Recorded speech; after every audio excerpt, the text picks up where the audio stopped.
Hello, I'm Myra and I'm 28 years old.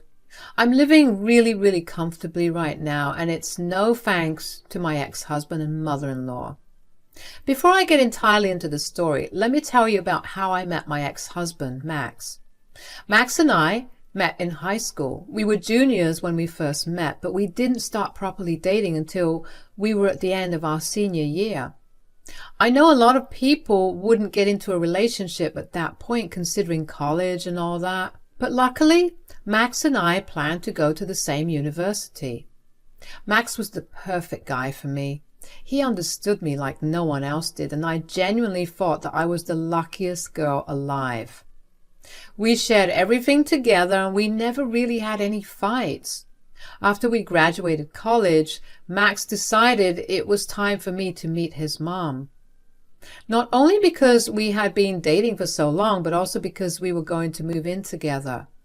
Also, Max's mom was the most important person to him, considering he lost his dad to a car accident when he had just started high school. Max's mother, Sasha, had known about me, but we never formally met. I hoped that she'd like me, especially considering how I had been in Max's life for a good 4 years up until then, but she made it very clear since the first day she met me that she did not like me. I never understood why, and neither did Max. She was openly rude and hostile towards me. She kept belittling and insulting me.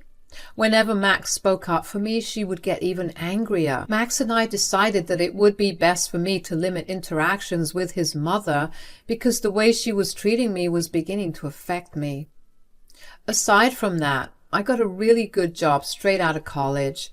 I had a degree in a pretty niche and high-return field, and that really paid off, literally.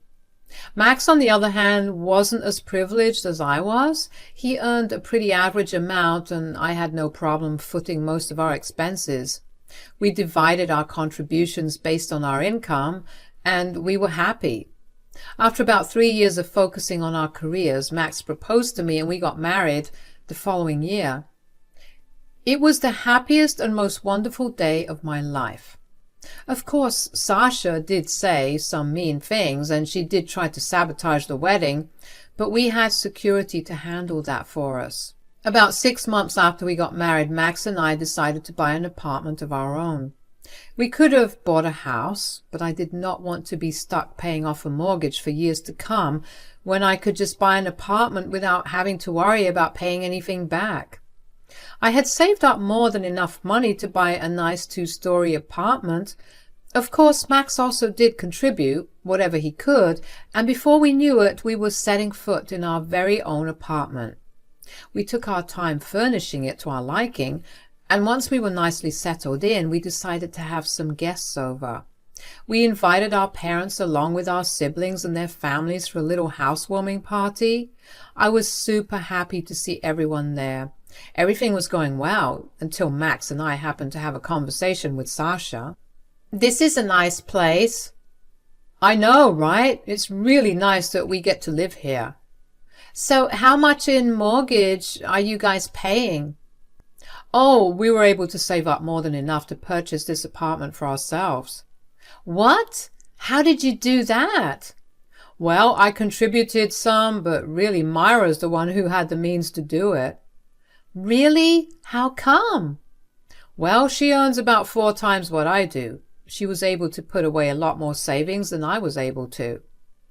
"So she earns more than you? Doesn't that bother you?" "Why should it bother him? He gets to live well, and I have no issues spending on him."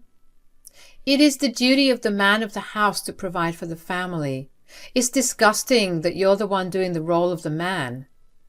"Are you saying that your son is less of a man because of it?" "No, I'm saying that you're taking away his ability to be a man." "I don't really think so. I mean, do our genders really matter as long as both of us are happy?" "Of course it does. This happiness you guys are feeling is just temporary. Pretty soon, Max, you're going to feel the weight of disappointment and failure for not being able to provide for your family." "That will never happen. Who cares if Max doesn't earn as much or more than I do? He still does his work around the house and contributes equally to every other aspect of our relationship." You make him do housework? Max, tell me, did your dad ever do anything around the house? That's because it was my job. My husband brought home the money and I made sure he had a relaxing place to come back to when he was tired. Mom, I think that's enough. No, it's not enough. Myra is emasculating you and you're just letting her do that. Sasha, maybe that's how things worked in your relationship, but that's not how it works in ours. Max and I are equals, and there's nothing you could say or do that will change that. Now, you could drop this topic and join us for dinner, or you could leave. Sasha's archaic way of thinking was honestly funny to me at that time. I couldn't believe that she genuinely thought that way. After the party, Max and I did have a good laugh about it, and it kind of became an inside joke between the both of us. I didn't think much of Sasha's comments because I saw no substance in them. I assumed it was the same for Max, especially considering how we joked about the conversation from time to time. But that wasn't the case.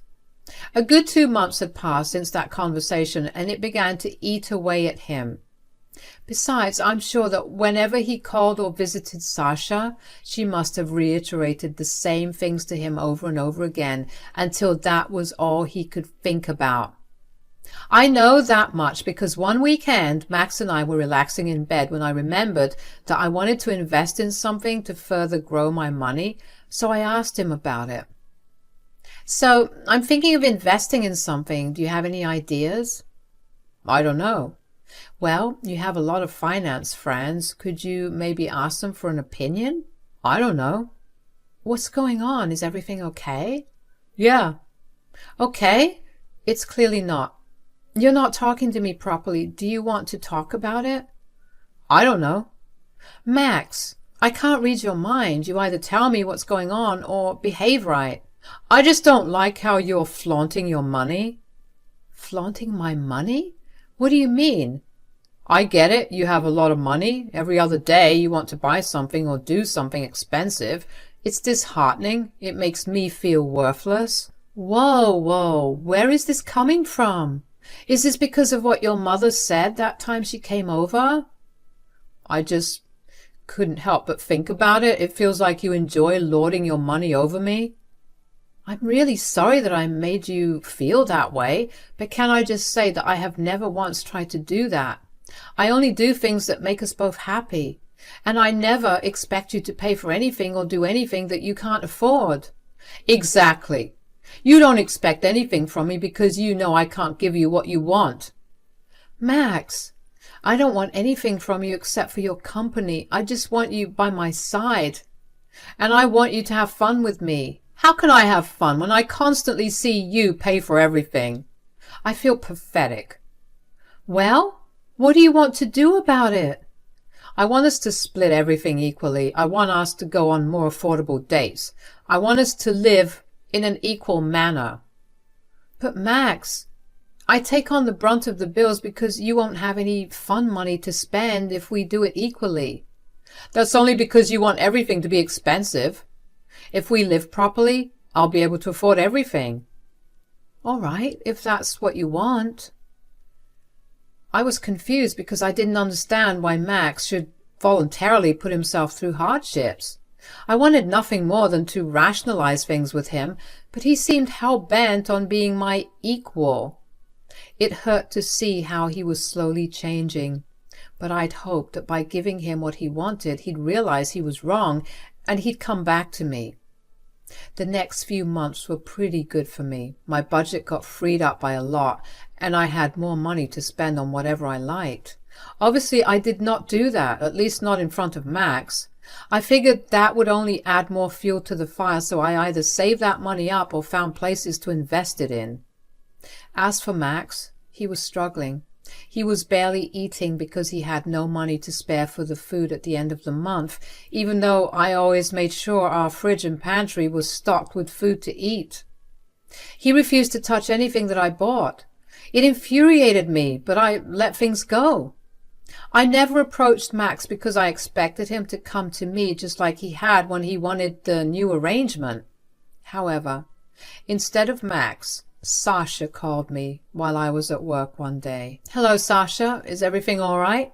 "How can everything be all right when my poor son is suffering?" "Huh? What are you talking about?" "My son barely has the time or money to come and see me anymore, and that's all because of you." "How is it because of me?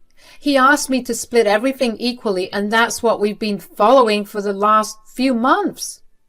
"I know you're taking money from him. That's why he's struggling so much." "Do you hear how insane you sound? What use would I have with his money? I have more than enough." "No, I just know that you're upset that Max asked for equal splits for everything. I know you are, because you keep flaunting how well you're living while you can see Max struggling." "My budget may have gotten freer since he asked for the equal split, but I have not in any way flaunted it. I love Max. I see no reason why I should show off anything I have. You put that disgusting idea in his head. You are the only one responsible for this." "How dare you speak to me that way? Unlike you, I only have my son's best interests at heart." "Why would I not have his best interests at heart? He's my husband. I've known him for 9 years. I want nothing but the best for him, which is why I even agreed to this stupid request." "I don't care what you do, but make sure my son isn't suffering. I want you to stay out of our business. I don't want you putting ugly ideas in his head anymore. Goodbye." Honestly, I was fuming. Sasha had been the one to interfere in my marriage. She started it, and yet she had the nerve to blame me for it. That day, when I went back home, I sat Max down and told him about my phone call with his mother. I told him that I expected him to communicate with me if he was struggling, and not his mother. Max was silent the whole time and casually apologized to me for everything. I was peeved by the way he was still acting as if he didn't care, but I let it slide. I asked him if he wanted to go back to our previous arrangement, and he simply grunted in approval. I was tired of his antics by then, and the conversation had been going on for a good hour, so I just let things go and went to sleep. The next few months went by relatively better. Max seemed happier, and I felt like our relationship was getting back on track. I didn't hear much from Sasha, and I was honestly grateful for it. I did tell Max I didn't want him talking to her too much, especially about our financial matters, because she'd done enough damage. I thought he had been listening, but he had not. Max approached me one night out of the blue to talk to me about something serious. "We need to talk." "We do? About what?" "I've been talking to my mother, and she made me realize something." "Oh, what is it?" "I want a divorce." "What? Why? Did I do or say something wrong?" "Well, I've been thinking about it, and don't you think it's pathetic that I'm depending on you financially?" "No! What are you talking about?"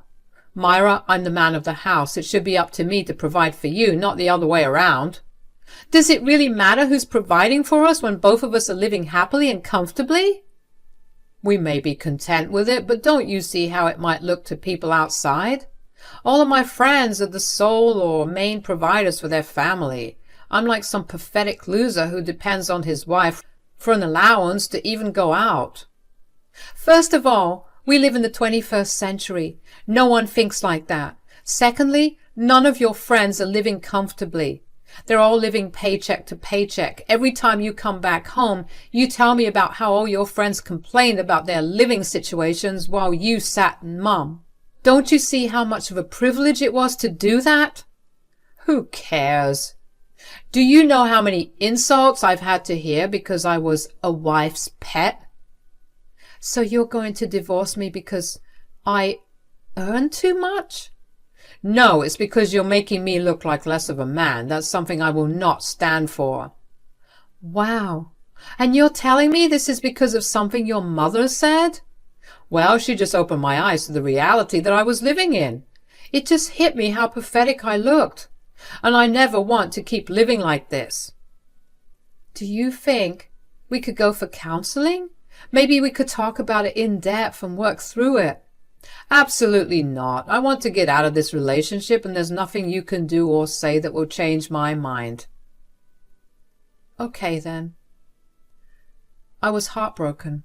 I couldn't believe that Max, couldn't see past something as small as me earning more than him. Was that all it took for him to break off a relationship that was 10 years long? Everything in me was screaming to fight even more to save the relationship, but I knew that there was no convincing him when he had made up his mind. I had a lawyer file the divorce and present the papers to Max. Without even a moment's hesitation, he signed it. Sasha had come over that day and she smirked at me as Max signed the paper.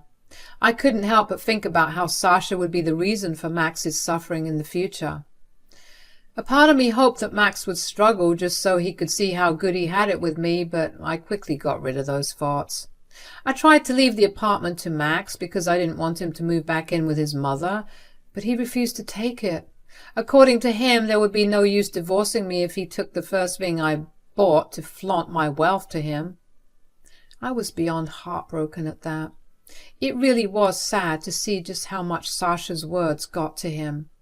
I quickly moved out of that apartment after the divorce. The entire place was one giant reminder of Max. I decided to instead rent out the apartment and use that money as a passive income.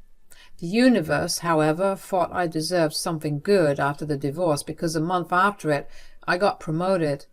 The promotion came with an even bigger pay raise and a lot more benefits.